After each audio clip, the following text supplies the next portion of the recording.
The story begins 30 years ago, in 1995, in the rugged, forested hills of Oregon, a state in the United States. Nestled in those remote slopes was a quiet little village, and in that village lived a young boy named Blake. He stayed with his father because his mother had passed away long ago. Since then, Blake's dad had raised him alone, doing his best to provide care and protection. But protection came with strictness. His father was always worried about Blake's safety, because people whispered that something dangerous lurked in those forests, a creature that resembled a man but was far more savage, bloodthirsty, and inhuman. Recently, rumors had become reality when a hiker was attacked and torn apart in those very hills. The shadow of that beast haunted Blake's father constantly, and he wanted to make sure his son grew up strong, cautious, and brave. But Blake was still a child, too innocent to grasp the dangers his father warned him about. All he could see was the beauty of the wilderness, the rivers, the trees, the boundless skies above. To him, the forest was magic, not menace.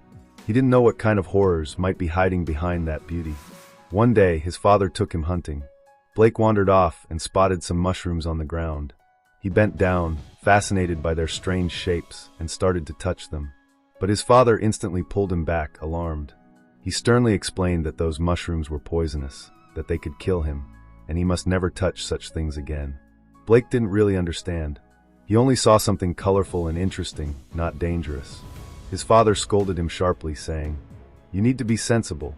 Even though this place looks beautiful, you have no idea how many dangers are hidden here. Be careful." Just then, a deer appeared in front of them. His father raised his gun and aimed, but before he could pull the trigger, the deer bolted away into the trees. While his father's attention was fixed on the deer, Blake, eager to prove himself, grabbed the gun and ran off to try and hunt it himself. But instead of seeing the deer in the scope, he noticed something else, something that froze him in terror.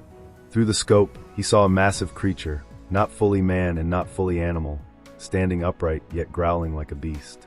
The horrific sound echoed across the forest, shaking Blake to his core. He was trembling when his father rushed over, yanked him back, and scolded him again. His father's harshness came from fear, from desperation to protect his boy, but for Blake, the confusion deepened. Who was more frightening, this mysterious creature or his own father? Before he could process it, his father dragged him away. They fled to a nearby treehouse to hide. From there, his father peered through the scope again and spotted something gruesome on the ground, the carcass of the same deer they had tried to hunt, now torn apart savagely. It was clear that this was the work of that monster. His father spotted the beast itself moving through the woods. Without hesitation, he fired at it, but the bullet missed. The creature vanished into the shadows. Blake, terrified, asked what it was, but his father lied, saying, "Just a bear, son." Yet later, Blake overheard him speaking on the phone in a hushed, urgent voice. His father admitted, "The beast is real. I saw it with my own eyes today. My son is in danger from it. I have to kill it." The story leaps forward 30 years into the present.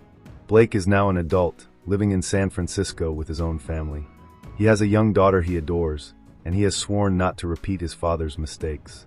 He believes in protecting her with love, not fear. Whenever she is with him, she feels safe, happy, and cherished. But one day, while playing, his daughter makes a dangerous mistake that could have hurt her. For the first time, Blake loses his temper and scolds her harshly. She bursts into tears. In that moment, Blake realizes with dread, "I've become just like my father." His heart sinks. He immediately apologizes, telling his daughter he will never shout at her again. Their bond remains strong, full of warmth and reassurance. His daughter often jokes that she can read his mind.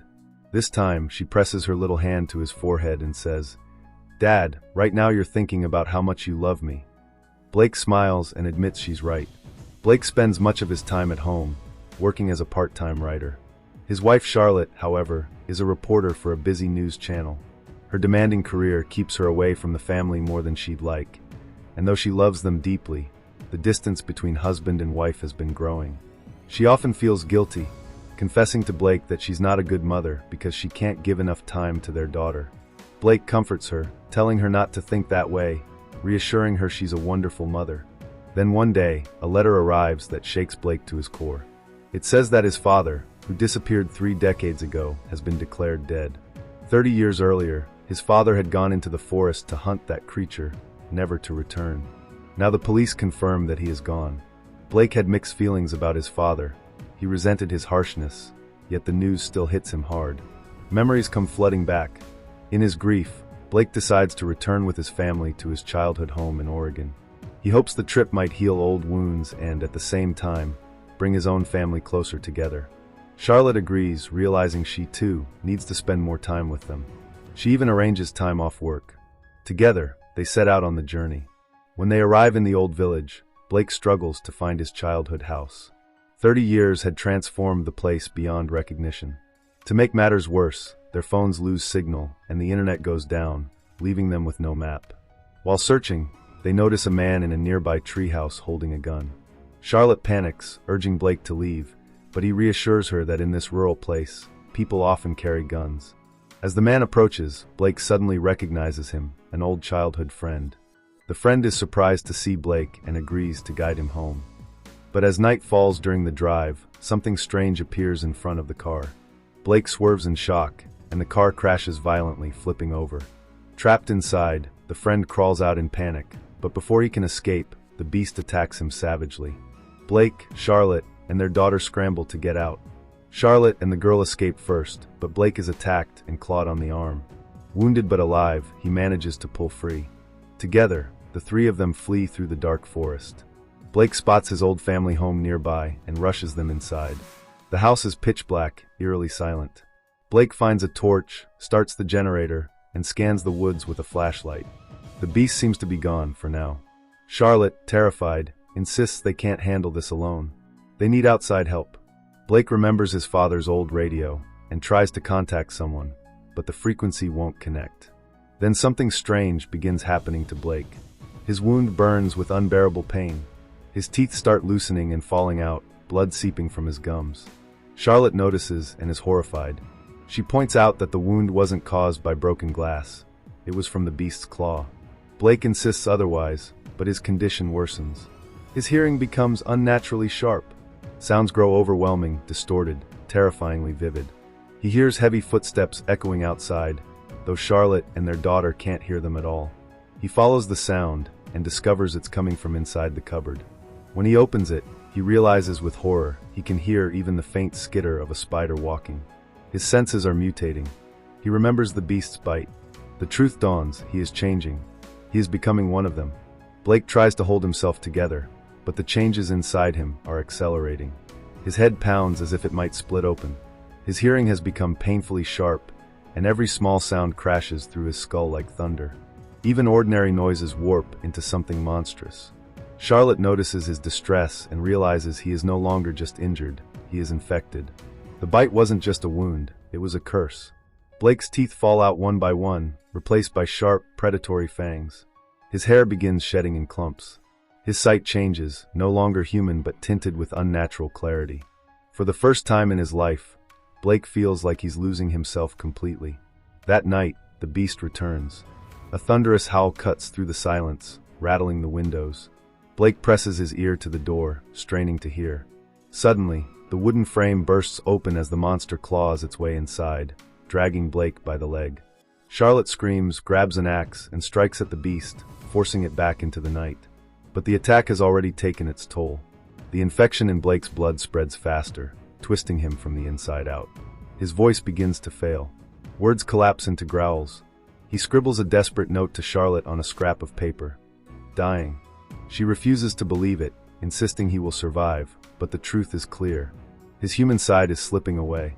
His daughter, frightened and confused, asks her mother what's happening to her dad. Charlotte tells her he's just sick, but she knows deep down that this is something far worse. She tries to stay strong, but when she removes the bandage from Blake's arm, the flesh underneath is blackened and rotting. Blake's instincts are changing. He begins scratching at the wound, then gnawing at it in pain. Charlotte pulls him back in horror. She realizes they can't wait until morning to find a doctor. They need to leave now. She bundles her daughter and Blake into the car, but the beast leaps onto the roof, snarling. The family scrambles out, sprinting for safety. They find an old greenhouse nearby and climb onto its roof. The wolf crashes inside, ripping through the glass and tearing holes in the structure as it tries to reach them. Their daughter nearly slips into one of the gaps, but Charlotte catches her just in time. The roof won't hold long. Blake knows it. He signals Charlotte to take their daughter back to the house while he draws the wolf away. Reluctantly, she obeys. Blake distracts the monster, luring it into the woods, while Charlotte carries the girl to safety. Later, Blake returns to the house, but he's no longer the same. His transformation has advanced. His teeth are fully wolf-like, his body shudders with spasms, and when he vomits blood, severed wolf fingers spill out, remnants of the creature he bit during their struggle. The animal inside him is taking over completely. Terrified of what he might do to his family, Blake tries to leave, but at the door he's confronted by another wolf, the same one that has been hunting them. The two clash in a brutal, violent fight. At first Blake is overpowered, but rage surges through him, and he sinks his fangs into the beast's neck, ripping it apart until it lies dead. Breathing heavily, he notices something on the wolf's body, a tattoo burned into its arm, the same one his father bore. Blake freezes. The realization hits him like a hammer. The monster he just killed was his father. 30 years ago, his father had gone into the forest to hunt the beast, only to be bitten himself. He had lived on as one of them ever since, cursed to roam as a wolf until now. The infection passed from father to son, bloodline to bloodline. Blake stumbles outside, horrified, but it's too late. His own transformation is complete. His jaw stretches unnaturally wide, his claws extend, and coarse fur erupts from his skin. Blake is no longer human. He is a werewolf, just like his father before him. His wife and daughter barricade themselves inside the house, but Blake bursts in, snarling. Charlotte grips a knife, trembling. His eyes still hold a flicker of humanity, but his body is all beast. She slashes at him, desperate to protect her child. He doesn't fight back. He only tries to grab the knife, as though still resisting the urge to hurt them. But instinct wars with love.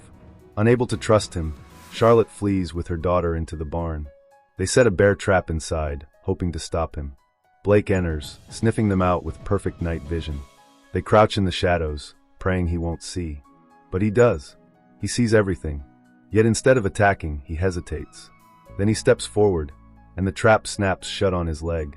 Howling in agony, Blake bites into his own flesh to tear himself free. Crawling, bleeding, he continues after them, driven by something primal. Charlotte and her daughter run until they find themselves back where it all began, the crash site. The overturned car still smolders, their friend's severed hand lying nearby. Charlotte grabs a gun and rushes with her daughter into the treehouse. Dawn begins to break.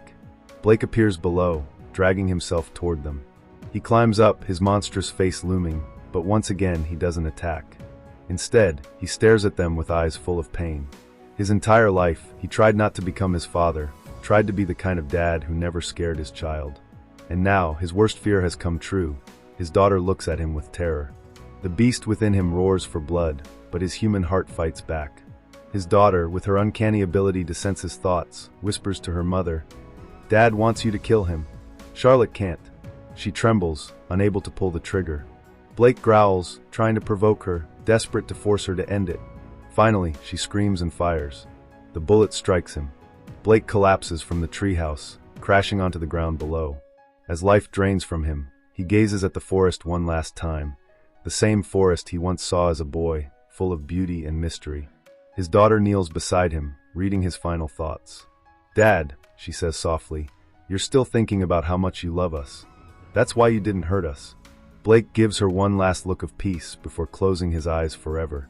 Charlotte pulls her daughter close as they weep beside his body. The nightmare has ended, but so has Blake's struggle. He is finally free from the curse that haunted his family for generations. The mother and daughter rise, broken but alive, ready to begin again. Accepting their loss, they walk away from the wreckage of their past toward an uncertain future. The story of Blake, the son who became the beast his father once was, ends in tragedy, sacrifice, and love.